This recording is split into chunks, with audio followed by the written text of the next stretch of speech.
सांसद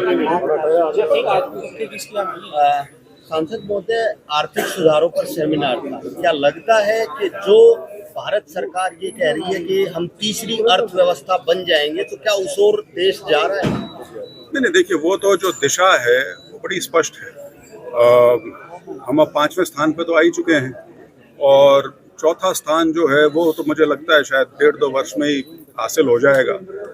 तो उस नाते तीसरे स्थान तक अगले 5 साल में पहुंचना बड़ी एक व्यवहारिक सी बात है। कोई उसमें ऐसा एम्बिशन नहीं है जो बहुत दूर हो। हाँ, दूसरा और पहला नंबर जो है उसमें अंतर बहुत है, लेकिन दुनिया की तीसरी सबसे बड़ी अर्थव्यवस्था बनना, हम बिल्कुल उस पथ पर अग्रसर हैं। अच्छा, संसद महोदय, जिस तरह से पॉलिटिकल एम की अगर हम बात करें तो कहाँ रिफॉर्म में वो कहाँ आड़े आ रही है? नहीं, देखिए, रिफॉर्म जो है, जो मैंने कहा कि रिफॉर्म अलग अलग सेक्टर्स में आया, बैंकिंग में आया, आपका फॉरेन इन्वेस्टमेंट्स में आया, इंश्योरेंस में आया, आपका इंफ्रास्ट्रक्चर में आया। इंफ्रास्ट्रक्चर से मेरा मतलब है इंफ्रास्ट्रक्चर फाइनेंसिंग और फंडिंग में जो रिफॉर्म आया, तो करीब करीब हर जगह रिफॉर्म आया। लेकिन 2 क्षेत्र थे जो जिसमें रेजिस्टेंस बहुत ज़्यादा थी और अभी भी है। एक लेबर लॉज में और एक कृषि के क्षेत्र में। लेबर में तो फिर भी 2-3 साल पहले जो वो सारे लेबर रिलेटेड लॉज को, इंडस्ट्रियल लॉज को इकट्ठा करके लेबर कोड बनाए गए 4, उनके अंदर कई बड़े बड़े बदलाव करके एक रिफॉर्म लाने का प्रयास किया गया है। लेकिन फिर भी लेबर और एग्रीकल्चर, अब यहाँ पे मतभेद ये है कि उस चीज को जो व्यक्ति कैपिटलिज्म के हिसाब से बात करता है वो उसको रिफॉर्म की संज्ञा देगा, लेकिन जो व्यक्ति सोशलिस्ट माइंड का है वो उसको रिफॉर्म मानेगा ही नहीं। वो तो ये मानेगा कि ये जो लेबर है उसको इंडस्ट्रियलिस्ट के हाथ की कठपुतली बनाने का काम हो रहा है। उसका जो जीवन है उसको आप अनसर्टेनिटी उसके अंदर डालने लग रहे हो। क्योंकि हिंदुस्तान में, क्योंकि हमारे पास करीब करीब एक सोशलिस्ट व्यवस्था हमने अपनाई थी 47 के बाद से, तो जो हायर एंड फायर का जो कॉन्सेप्ट है, जो पूरे वेस्टर्न वर्ल्ड में है, वो हमारे यहाँ उसको लागू करना या उसके बारे में बात भी करना कोई आसान चीज़ नहीं है। और हाँ, दूसरा, कृषि जो है, ये जो पूरे रिफॉर्म्स जो आए हैं उसमें कृषि को स्पेसिफिकली कभी भी टारगेट ही नहीं किया गया था। उसके बारे में यह माना गया था कि शायद परिस्थितियां ऐसी बनेंगी, कृषि को फायदा हो जाएगा, चाहे एग्रीकल्चर क्रेडिट के माध्यम से हो या हमारे अनाज का एक्सपोर्ट बढ़ जाएगा बहुत ज़्यादा, उसके हिसाब से हो। लेकिन वो चीज़ें नहीं हो पाई। और ख़ास तौर पे यदि मैं आपके सामने एक छोटा सा आंकड़ा रखूं कि जिस समय हम आज़ाद हुए थे उस समय के बाद के जो कुछ साल थे, जो 50 का दशक था, जो इन्वेस्टमेंट थी वो करीब करीब 1/4 थी कृषि के क्षेत्र में। उसके बाद वो 80-90 के दशक तक आते आते वो 8वां हिस्सा रह गई थी, करीब 12%, और अब वो करीब करीब 6% है। तो कृषि में, इसीलिए मैंने अपने वक्तव्य में भी कहा था कि हमारा फोकस सारा एमएसपी पे है, जबकि ज़्यादा फोकस होना चाहिए कृषि में सुधार के लिए। जो इन्वेस्टमेंट है, पब्लिक इन्वेस्टमेंट, उसमें उसको बहुत बढ़ाने की ज़रूरत है। पब्लिक इन्वेस्टमेंट घटने से प्राइवेट इन्वेस्टमेंट तो हुई है। लोगों ने अपने ट्यूबवेल का इंतज़ाम किया है, मैकेनाइज करने के लिए ट्रैक्टर खरीदा है, उसके साथ और इक्विपमेंट्स हैं वो खरीदे हैं, सरकार ने उसमें सब्सिडियां भी दी हैं। लेकिन जिस तरह का इन्वेस्टमेंट की दरकार है वो शायद नहीं हो रही। एक और आपको छोटी सी चीज़ बताऊं, छोटी नहीं, बहुत बड़ी है। 47 लाख करोड़ का भी बजट है, उसके अंदर करीब करीब 6 लाख करोड़ की सब्सिडियां मानी जाती हैं, 6 लाख करोड़ की। और सब्सिडी का नाम लेते ही उसको इस तरह से दिखाया जाता है जैसे वो कृषि के लिए है। 2,12 करोड़ की जो सब्सिडी है वो फूड सब्सिडी है। फूड सब्सिडी का मतलब जो एफसीआई के माध्यम से जो मुफ्त अनाज जो पूरे देश में बट रहा है वो। और करीब 1,88,000 करोड़ सब्सिडी जो है वो फर्टिलाइजर्स पे। तो करीब करीब ये 4 लाख करोड़ की सब्सिडी है जो फार्मर को नहीं जा रही, कृषक जिसको हम कहते हैं। एक फूड सिक्योरिटी के लिए है, और फर्टिलाइजर सब्सिडी के बारे में लोगों को बहुत गलतफहमी रहती है कि फर्टिलाइजर सब्सिडी किसान को मिल रही है। वो किसान को नहीं मिलती, वो फर्टिलाइजर के जो प्रोड्यूसर जो हैं फर्टिलाइजर के, उनको मिलती है।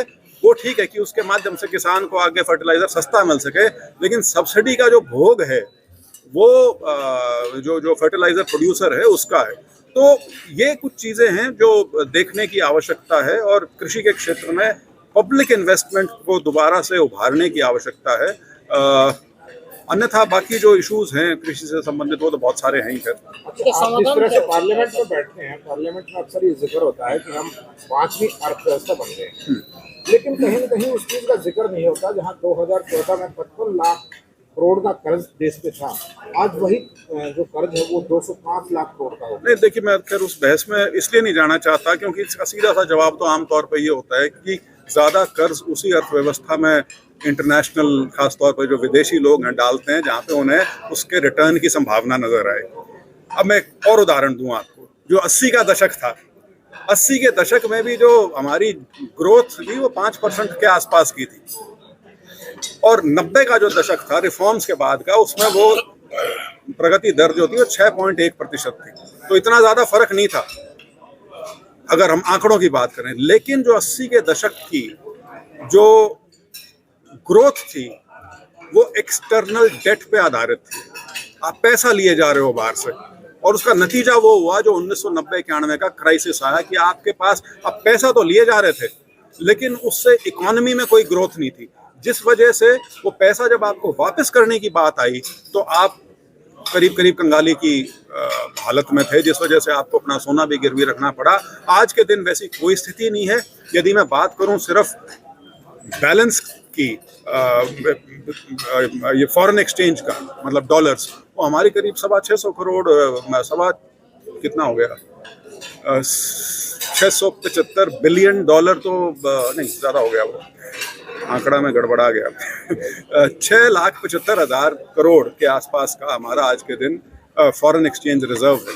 तो वो स्थिति जो आप कह रहे हैं कि डेट के बढ़ने से जो उत्पन्न हो सकती है, ऐसा कुछ नहीं है, क्योंकि उस डेट का बहुत बड़ा हिस्सा जो है वो इकोनॉमिक प्रोडक्टिविटी के लिए प्रयोग में लाया जा रहा है, या इंफ्रास्ट्रक्चर डेवलपमेंट के लिए प्रयोग में लाया जा रहा है। तो वो एक अलग स्तर की बात है। अच्छा सर, ये जो तनाव चल रहा है किसानों सरकार के बीच में, इसका समाधान क्या हो सकता है? क्योंकि आम जनता, देखिए, मेरा तो जब पहले वाला आंदोलन था तब भी मुझसे जब कभी भी पूछा गया, मैं यही कहता था कि इन चीज़ों का हल सभी स्टेक होल्डर्स जो हैं जिन पे इसका असर पड़ता है उनसे बातचीत करके ही निकल सकता है। उस समय दुर्भाग्यवश हुआ ये था कि वो जो कानून लाए गए उस समय लोगों में ये एक भावना गई कि इसमें हमारी सहमति या रजामंदी नहीं थी। शायद हमारे से जिस तरीके से इस पर बातचीत होनी चाहिए थी वो शायद नहीं हो पाई। जो सरकार की मंशा या मैसेज था वो नहीं पहुंच पाया, जिस वजह से बहुत क्या बोलूं मैं, एक शंका की स्थिति किसान के मन में पैदा हो गई थी, खास तौर पे कॉन्ट्रैक्ट फार्मिंग को लेकर, जिससे उसको ये आभास हो गया था कि देर सवेर कहीं तेरी धरती ना जाती रहे। तो वो एक लैक ऑफ कम्युनिकेशन की वजह से वो स्थिति जो थी इतनी विस्फोटक बन गई थी।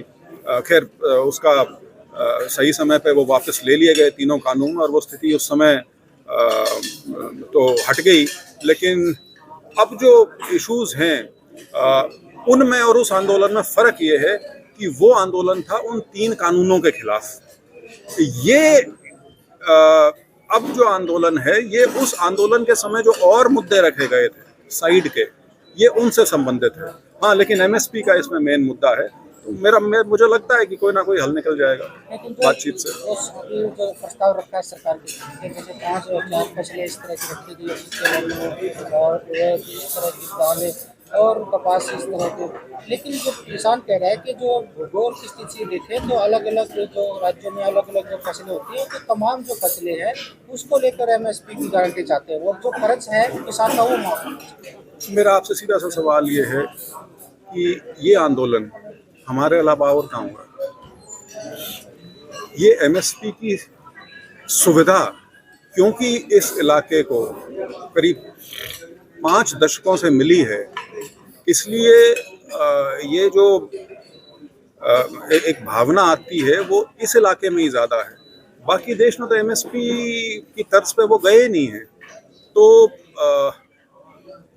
और चाहे पिछला आंदोलन था चाहे ये आंदोलन है, ये भी जो उत्तर पश्चिमी भारत है उसी की उपज है और उन्हीं के जो इश्यूज हैं वही इसमें बेसिक फोकस में है। वो ठीक है कि देश से हो सकता है अलग अलग जगह से और जो किसान संस्थाएं हैं वो इनके समर्थन में आए, लेकिन उनके मुद्दे अलग हैं। लेकिन उनके किसान मुद्दे अलग हैं। लेकिन किसान को जिस तरह से अब की बार रोका गया है, किले गाड़ दी गई, गाड़ी जा रही है, गिरफ्तारियां हो रही है। देखिए, उस निजी तौर पे मैं बिल्कुल इसके पक्ष में नहीं हूँ। लोकतंत्र है, सबको अपनी बात रखने का अधिकार है, लेकिन मैं 20 साल प्रशासन में भी सेवाएं दी हैं, तो कानून व्यवस्था बनाए रखना भी सरकार का एक सर्वोपरि दायित्व है। तो यदि उसमें सरकार को लगता है कि स्थिति बेकाबू हो सकती है, यदि बिल्कुल खुले तरीके से छोड़ दिया, तो वो उनकी सोच है। इतना मैं ज़रूर कहना चाहूँगा कि मैं पिछले जब से आंदोलन शुरू हुआ है शायद 5 या 6 बार दिल्ली से चाहे हिसार आया हूँ, चाहे रोहतक आया हूँ या और कहीं गया हूँ। दिल्ली क्यों बंद कर रखी है मुझे समझ में नहीं आ रही, क्योंकि जो आंदोलनकारी हैं वो तो दिल्ली से अभी 250-300 किलोमीटर दूर हैं सारे के सारे। तो दिल्ली में मैं यहाँ तक भी समझ पाता कि आने का रास्ता बंद किया हुआ है, लेकिन दिल्ली से बाहर जाने का रास्ता भी बंद किया हुआ है। सारी जगह तो नहीं, लेकिन कुछ जगह। तो वो चीज़ मेरी समझ से तो कम परे है।